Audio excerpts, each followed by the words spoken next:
साथियों, मैं सीमा गुप्ता आज फिर आप सभी के बीच समीक्षा अधिकारी सहायक समीक्षा अधिकारी परीक्षा में सफलता की महत्वपूर्ण कड़ी लेकर आई हूँ। और आज की इस कड़ी में आप सभी के बीच मुझे बताना है कि किस प्रकार से आप प्रारंभिक परीक्षा में सफलता के लिए राज्य व्यवस्था विषय पर संपूर्ण तैयारी न सिर्फ करें बल्कि राज्य व्यवस्था से संबंधित जो भी क्वेश्चन आपके परीक्षा में पूछा जाए उसका आप सही उत्तर दें। तो आइए जानते हैं पॉलिटी से रिलेटेड प्रिपरेशन कैसे किया जाए। तो साथियों, सबसे पहले मैं बताऊं, समीक्षा अधिकारी सहायक समीक्षा अधिकारी प्रारंभिक परीक्षा में पॉलिटी से लगभग 10 से 12 या 15 क्वेश्चन पूछे जाते हैं।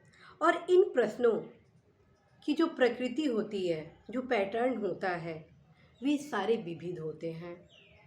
तो हर प्रकृति, हर पैटर्न को किस प्रकार से आप स्ट्रॉन्ग करें कि प्रत्येक प्रकृति के क्वेश्चन को आप सही करें, उसी पर आज मैं चर्चा करूंगी। और उस क्रम में नोट्स कैसे साइंटिफिक तरीके से बनाया जाए यह भी आप सभी को बताऊंगी। तो सबसे पहले मैं बता चुकी हूँ आप सभी को कि आप राज्य व्यवस्था से संबंधित यदि तैयारी कर रहे हैं तो आप बेयर एक्ट भारतीय संविधान से रिलेटेड पुस्तक को जरूर पढ़ेंगे, क्योंकि इस पुस्तक से लगभग पॉलिटी के 60% क्वेश्चन पूछे जाते हैं। जी हाँ फ्रेंड, इस पुस्तक से लगभग राज्य व्यवस्था के 60% क्वेश्चन पूछे जाते हैं। इसलिए साथियों, आपको यह पुस्तक बहुत ही गंभीरता के साथ, गहनता के साथ, ध्यान दृष्टि के साथ पढ़ाई करनी होगी। और कैसे आप बेयर एक्ट पढ़ेंगे ये ऑलरेडी मेरे द्वारा आप सभी को बताया जा चुका है। बावजूद आज इस क्लासेज में मैं उन तमाम पक्षों की जानकारी आप सभी के बीच ला रही हूँ, जिसका प्रयोग करके आप अवश्य इस परीक्षा में सफल होंगे ही होंगे। तो सबसे पहले आप बेयर एक्ट भारतीय संविधान को अपने अध्ययन सामग्री में शामिल करेंगे। जो दूसरा पुस्तक है वह है भारतीय संविधान डॉक्टर डी बसु का। और यदि आपको डॉक्टर डी बसु के पुस्तक समझ में नहीं आ रहा है, फिर इस सिचुएशन में आप लक्ष्मीकांत का जो राज्य व्यवस्था आता है उस पुस्तक को आप पढ़ सकते हैं। जो तीसरी पुस्तक मैं बताने वाली हूँ वो मैं बताने वाली हूँ भारतीय संसद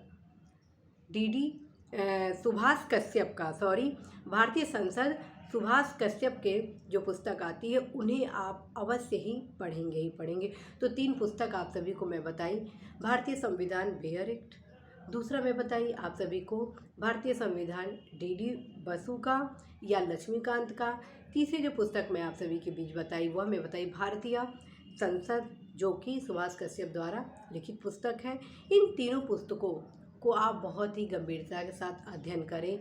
तो सबसे पहले मैं आप सभी को बताऊंगी कि नोट्स कैसे बनाएं, क्योंकि इस क्लास में मैं स्पेशली तौर पर नोट्स बनाने के महत्वपूर्ण चरण आप सभी को बता रही हूं। तो पहला जो पुस्तक है उस पर पहले मैं चर्चा करती हूं। साथियों, फिर से मैं एक बार आप सभी के बीच दोहराती हूं कि आप यदि नोट्स बना रहे हैं किसी अन्य कॉपी में तो आपकी तैयारी के संपूर्ण आयाम नहीं होंगे। उसका कारण है साथियों, परीक्षा में जितना ही महत्वपूर्ण सरल क्वेश्चन को हल करना होता है उतना ही महत्वपूर्ण कठिन प्रश्नों को हल करना होता है।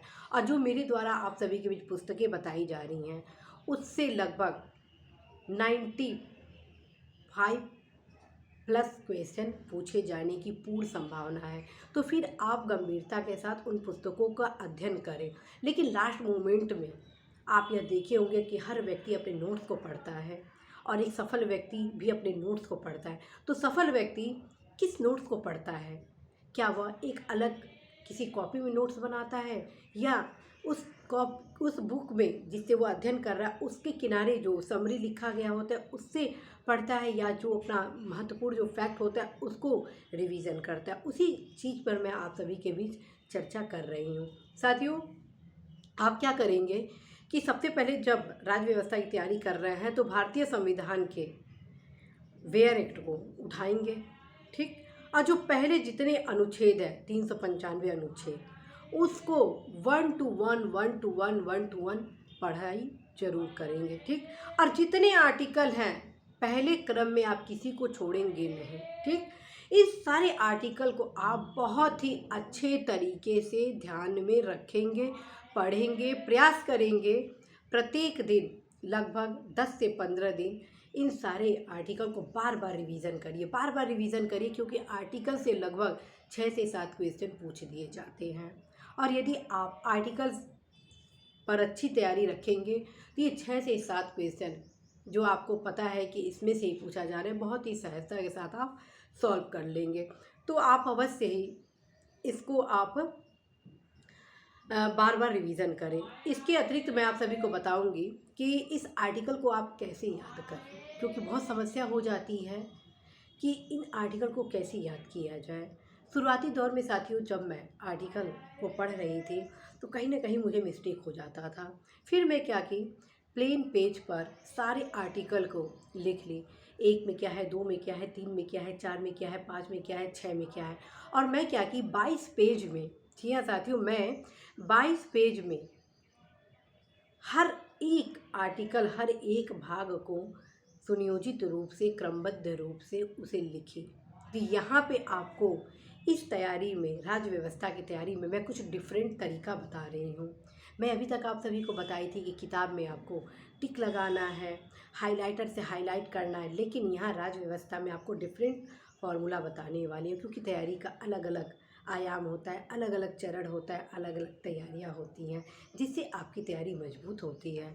तो अब आप जानिए बेयरेक्ट को पढ़ने की रणनीति और याद करने की रणनीति और सभी प्रश्न सही करने की रणनीति। तो सबसे पहले आप क्या करेंगे, सारे आर्टिकल को प्लेन पेज पर ज़रूर नोट डाउन करेंगे। उसके व्याख्या को आपको नोट नहीं करना है, जैसे 1 में क्या है, 2 में क्या है, 3 में क्या है, 5 में क्या है, 7 में क्या है, 10 में क्या है, 14 में क्या है, विधि के समान संरक्षण आदि जो भी जिसमें लिखा गया है, बस उस आप हेडिंग को नोट करते जाइए। मतलब कि जो मेन प्रारूप है उसको आप नोट कर लीजिए। जब ये प्रक्रिया आपकी कंप्लीट हो जाएंगे साथियों, फिर आप क्या करिए, उस लिखे हुए पेज को किसी ऐसी जगह घर में चिपका दीजिए अपने, जो आप बार बार उसे देख पाए। इससे क्या होगा साथियों, 10 से 15 दिन में बहुत ही सहजता के साथ, बिना एक्स्ट्रा टाइम दिए आपको वो सारे आर्टिकल याद हो जाएंगे। फिर उसके बाद द्वितीय चरण में आप क्या करेंगे कि बेयर एक्ट का हर एक आर्टिकल, हर एक हेडिंग और उसके अंतर्गत समाहित तमाम विश्लेषणों का भी आप अध्ययन करेंगे ही करेंगे, क्योंकि साथियों इस परीक्षा में एक एक नंबर अत्यंत ही महत्वपूर्ण है आप सभी की सफलता के लिए। इसलिए आप सभी अवश्य ही राज्य व्यवस्था की तैयारी के लिए भारतीय संविधान के बेयर एक्ट को आधारभूत अध्ययन में शामिल करेंगे। तो आप पूरा इस किताब को पढ़ेंगे और फिर क्या करेंगे कि आप जो भी आर्टिकल है उसके हेडिंग को तो हाइलाइटर से हाईलाइट करेंगे या पेन से अंडरलाइन करेंगे। इसके अतिरिक्त उसके अंदर समाहित कुछ महत्वपूर्ण जो फैक्ट आपको प्रतीत हो रहे हैं कि हाँ, इसके भीतर से भी क्वेश्चन परीक्षा में पूछे जाने की संभावना है और लास्ट में मुझे फिर से इसको दोहराने की आवश्यकता है, तो उसको आप अनिवार्य रूप से हाईलाइट जरूर करेंगे। ठीक, तो ये चरण मैं आपको बताई राज्य व्यवस्था के तैयारी में बेयर एक्ट को कैसे पढ़ें, कैसे उससे नोट्स बनाएं। साथियों मैं फिर बताती हूँ, आप सभी की तैयारी के विविध आयाम है, विभिन्न रणनीति है। यदि इन विविध आयाम रणनीति को अपनाते हैं तो आप साइंटिफिक रूप से बहुत ही सहजता के साथ तमाम फैक्ट विश्लेषण की तैयारी के माध्यम से आप इस परीक्षा में सुनिश्चित सफलता अवश्य ही पाएंगे। अब हम आते हैं डी बसु के भारतीय संविधान। साथियों डी बसु के भारतीय संविधान का जो लैंग्वेज है वो थोड़ा टफ है, आप सभी की प्रतिक्रियाओं को देखते हुए, क्योंकि मैं इसलिए इसको अपने अध्ययन सामग्री में शामिल की क्योंकि मेरे पीजी में already political science and international relation था, जिसके कारण मुझे यह पुस्तक पढ़ने में बहुत ज़्यादा कठिनता महसूस नहीं हुई। उसका रीज़न ये था कि ग्रेजुएशन पीजी आदि में मेरे ये सब्जेक्ट एक थे, तो इस वजह से साथियों इसको मैं अपने सब्जेक्ट के तौर पर और सहजता के तौर पर एक समग्र गीता के रूप में इस किताब को शामिल की। यदि आप इस पुस्तक को पढ़ते हैं तो कैसे पढ़ें इसकी भी मैं रणनीति बताऊंगी। आप क्या करेंगे, एक एक चैप्टर को जब पढ़ेंगे तो सबसे पहले प्रीवियस क्वेश्चन का हल करेंगे। इस किताब को उठाने के पूर्व, इस किताब को पढ़ने से पूर्व आप क्या करेंगे, टॉपिक वाइज जितने क्वेश्चन प्रीवियस अर्थात पूर्व के क्वेश्चन है IAS, PCS, RO, ARO and other state के सिविल सर्विसेज के उन सारे प्रश्नों को आप हल जरूर करेंगे, ताकि आप सभी को पता हो सके कि इस टॉपिक से, इस चैप्टर से कौन कौन से ऐसे प्रश्न हैं जो कि अत्यंत ही महत्वपूर्ण है, प्रश्नों की प्रकृति क्या है पूछे जाने का, और कौन कौन से ऐसे टॉपिक हैं जहां मैक्सिमम क्वेश्चन पूछे जाते हैं। यदि आप इस चरण को अपनाते हैं तो आप बहुत ही सहजता के साथ बेयर कर रहे हैं भारतीय संविधान TDBC को अध्ययन के रूप में बहुत ही आसानी से तैयारी कर लेंगे, और क्रमबद्ध रूप से इसको पढ़ते जाइए।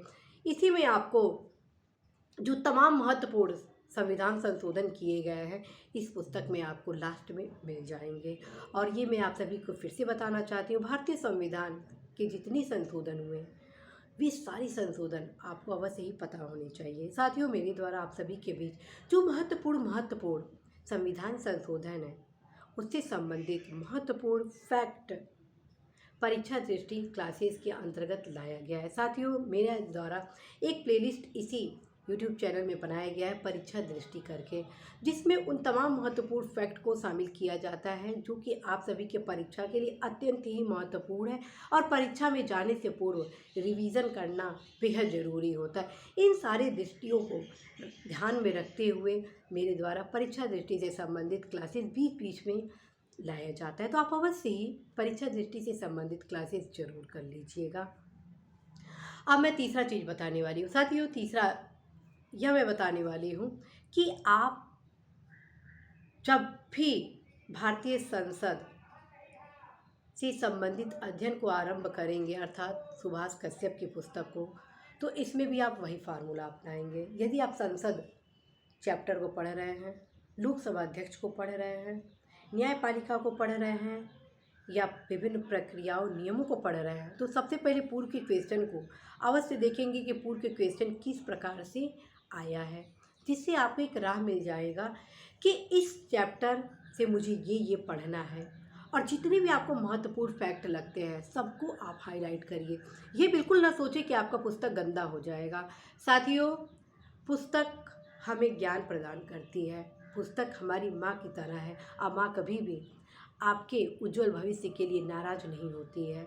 आप अवश्य ही पुस्तक का सदुपयोग करिए अपने उज्जवल भविष्य के लिए। कई बार यह देखा गया है कि कई युवा साथी अपने पुस्तक को बचाने के लिए उस पुस्तक में कुछ समरी नहीं लिखते हैं, उसमें कुछ बोल्ड नहीं करते हैं, अंडरलाइन नहीं करते हैं कि उनका पुस्तक गंदा हो जाएगा। लेकिन क्या माँ कभी नाराज होती है अपने बच्चों के उज्जवल भविष्य के लिए? नहीं। यदि आप उस पुस्तक में अपने पूरे उस पेज को जो पढ़ रहे हैं आप, ठीक उसकी समरी एक जगह कहीं लिख देते हैं, जो कि लास्ट में बहुत ही ज़रूरी होता है परीक्षा में जाने से पूर्व पढ़ने के लिए। साथियों, मैं अक्सर किया करती थी कि जो भी मैं किताब पढ़ती थी उस किताब की जो समरी होती थी, अर्थात मान लीजिए पेज नंबर 10 पढ़ रही हूँ, उसकी जो समरी होती थी अपने शब्दों में, अपने विचार में, अपने संकल्पनाओं में, अपने फैक्ट में, उसको समरी को 10 से 12 लाइन में वहीं पर उसी पेज के साइड में लेफ़्ट या राइट हैंड में कहीं कोने में लिख दिया करती थी। और जितने फैक्ट अत्यंत महत्वपूर्ण होते थे उसको मैं हाइलाइटर से हाईलाइट कर देती थी, और जब मैं एग्ज़ाम में जाती थी एग्ज़ाम देने उसके पूर्व उसको ज़रूर पढ़ती थी। इससे क्या होता है, अल्टीमेट तैयारी हो जाती है। तो आप अवश्य इस चरण को अपनाएं, और ये चरण आप प्रत्येक चैप्टर में ज़रूर अपनाएंगे। अब मैं आप सभी को बताने वाली हूँ कि ये जो तीनों पुस्तक है उसको आप, उस अध्ययन को आप कैसे स्ट्रॉन्ग करेंगे कि कोई विकल्प ही ना हो असफलता का।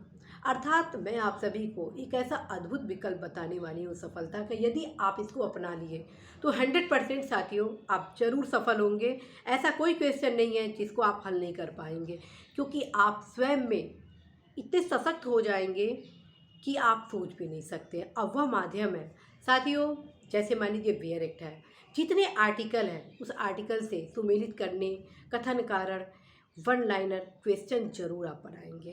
क्वेश्चन यदि आप बनाने की प्रक्रिया को शुरू कर दिए और उस जो क्वेश्चन आप बना रहे हैं उसको 10 दिन बाद उसको हल करने की प्रक्रिया को अपना लिए तो 100% साथियों आप जरूर सफल होंगे। मुझे पूरा विश्वास है कि आप इस प्रक्रिया को ज़रूर अपनाएंगे। मैं बार बार आप सभी को कहती हूँ कि हर पेज में, किताब के हर पेज से आप 3 से 4 या 5 से 6 क्वेश्चन जरूर बनाएंगे। बनाने की प्रक्रिया में आप अवगत हो जाएंगे कौन कौन से ऐसे फैक्ट अत्यंत महत्वपूर्ण है, और आप यह भी अवगत हो जाएंगे कि कौन कौन से क्वेश्चन आपके लिए टफ थे जब आप दोबारा सॉल्व किए और वो क्वेश्चन गलत हो गया। तो साथियों, आप इस प्रक्रिया को जरूर अपनाएंगे और मुझे पूरा भरोसा है आप सभी असीमित ऊर्जा से संचित युवाओं के ऊपर, जो अपने उज्जवल भविष्य के लिए अवश्य कठिन परिश्रम करेंगे। साथियों, कहा जाता है कि यदि आप सही गाइडेंस में अपनी तैयारी करते हैं तो निश्चित रूप से सफल होते हैं।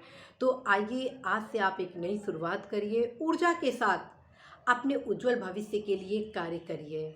और जब आप हैं, हम हैं और आपके साथ असीमित शक्तियां हैं सफलता की, तो निश्चित रूप से आप सफल जरूर होंगे। साथियों, आप सभी की जो भी समस्याएं होंगी आप अवश्य ही कमेंट बॉक्स के माध्यम से अवगत कराएंगे।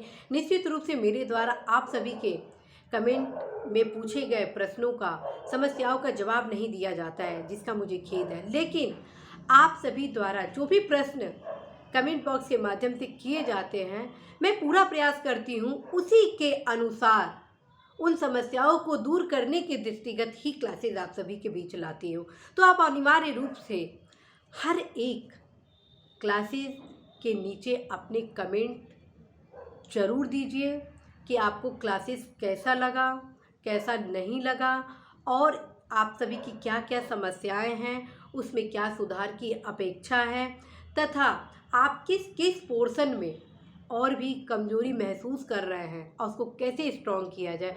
साथियों, मैं पूरा प्रयास कर रही हूँ रेडियो क्लासेस लाए जाने का, समय अभाव के कारण आ नहीं पा रहा है, लेकिन मैं पूरा प्रयास करूँगी सामान्य हिंदी और हिस्ट्री को कवर करने का, क्योंकि सामान्य हिंदी से संबंधित जो फैक्ट आप सभी के बीच लाया जाना है वो आप सभी के लिए बेहद खास होने वाला है।